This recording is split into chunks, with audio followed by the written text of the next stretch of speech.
Hey guys, in this video I will show you how you can use voice chat to talk on Rocket League when you're playing crossplay. So let's say you have PS4 and other person has a PC and you want to play with your squad Rocket League and you don't know how to talk. So in this video I will show you how you can basically turn on voice chat on Rocket League. It's really easy. So first what you need to do here, you need to go on settings and then on gameplay make sure that cross-platform play is ticked on.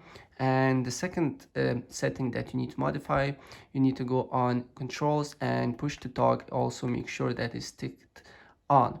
And once you're here, then you need to view change change bindings and scroll down until you see voice chat and make sure to use the button that you're not using when you're playing Rocket League. So for me is R1, right?